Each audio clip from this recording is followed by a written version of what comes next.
si Foreman. Ayun. Sige. Tara, saan muna tayo? Mayroon parang may mga pintor sa baba. Wala na ba? Hindi, dyan lang, sa second floor. Umakyat na kayo? Ah, dito na. Wala na. Wala na. Tara. Sige, medyo konti tayo ngayon. May bagyo pa man din. Sige, siyempre, simulan natin ang araw natin sa dasal. Papasalamat, pagbibigay balik papuri, at saka hihingi ng tulong. At ating alalahanin na tayo ay palaging nasa presensya ng Diyos sa ngalan ng Ama, Anak, Espiritu Santo. Amen. Panginoon, Panginoong butihin, panibagong araw po, Panginoon, marami pong salamat. Panginoon, may bagyo po kami ngayon dito sa Pilipinas. Sa amin, bagyo lang. Dito sa Metro Manila, bagyo lang ang tingin namin. Pero sa mga kabagis po namin sa norte, bagong suliranin na naman po. Biyayaan niyo po ang mga dadaanan ng bagyo. Panginoon, panatilihin niyo po silang ligtas.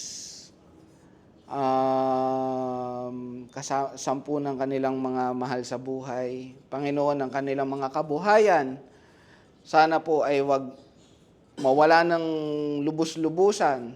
May matiraman po para makabangon muli sa kung ano man po ang pinsala na dadalhin ng bagyong Nika. Panginoon, kami naman po rito sa aming maliit na proyekto, kayo na po ang magbigay sa amin ng gabay, Panginoon, upang kami ay maging ligtas sa aming mga trabaho. Medyo kakaunti po kami ngayon, pero sana po marami kaming matapos, marami kaming magawa. Konti man po ang kamay na magtutulong-tulong. Kayo na po ang bahalang magbigay ng lakas at sigasig para magawa ng maayos at tama ang aming mga kailangan gawin. Panginoon, ulit po kami po ay humihingi ng patawad sa anuman pong pagkakasala ang aming nagagawa laban sa inyo at laban sa aming mga kapwa. Panginoon, biyayaan niyo po kami ng pag-unawa para magpatawad din sa mga taong nagkakasala sa amin.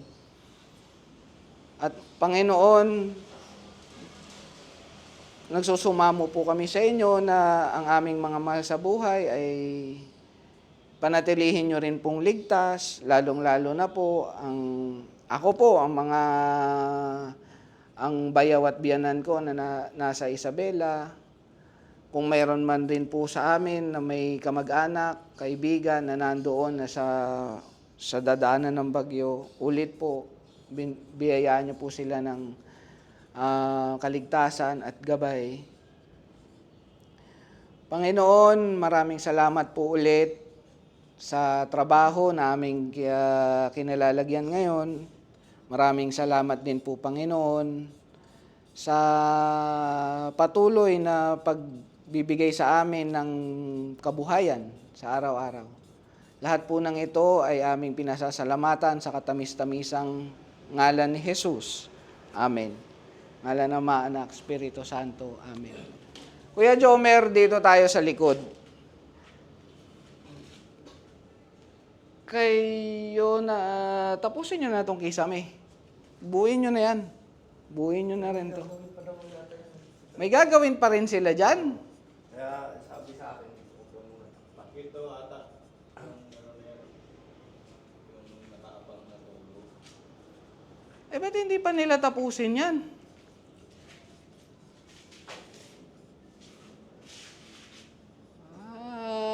Sige, pagbibigyan ko hanggang bukas. Bukas hindi nila matapos yan. Isara nyo yan. Buksan nila. I-charge ko sa kanila yung kisame na yan.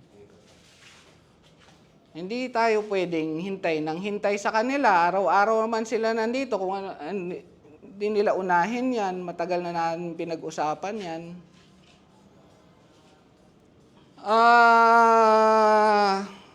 Tapusin na yung ano, dahil magsisimula na kami magdala ng tiles sa second floor.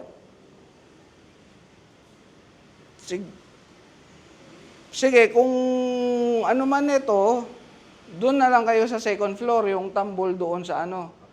Para ang mangyayari, doon yun ang uunahin na unit, mahuhuli na yung nandito sa may sulok na to. At doon tayo maglagay ng mga ano, gamit-gamit. O yun yung sa inyo.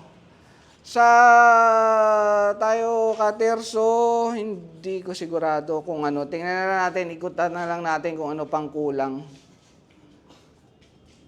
Meron bang kulang ako ng flop disk. Pabibiling ko mamaya. Sabi niyo na yung drill bit na tinimim, sir. Meron na. Dala-dala na niya kahapon. Pambato. Nandiyan na. Meron na dyan. Nandun lang siguro sa sasakyan.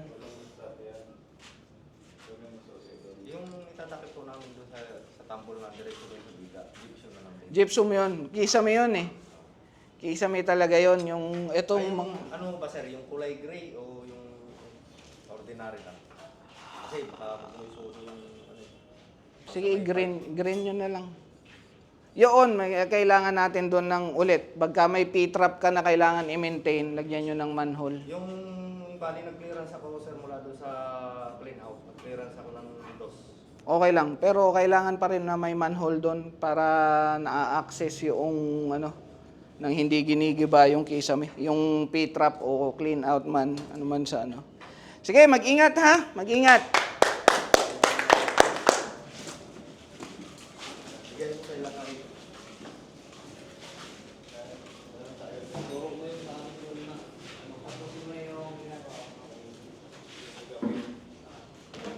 Sinabi ko kay Jason, hintayin yung itim na ano na primer Para hindi pa ulit-ulit.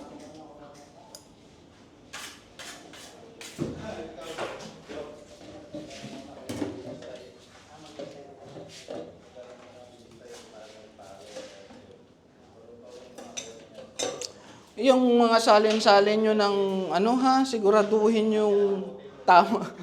Mamaya, ang mahaluan natin ng semento, yung pondo Siguraduhin nyo lang na ano. Okay. Sa akin, mukhang primer na yung tsura sa Oo, yun nga pagka sinalin-salin, di mo na maano.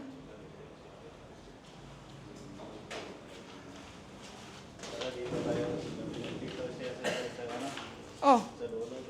Doon sa dulo, pa-deliver muna. Meron na dong dala na lang ng dagdag na tile. Hindi, kailangan mag-layout mo. Layout muna tayo. Dali lang. Tulong na rin ako na Sige, layout muna tayo ron.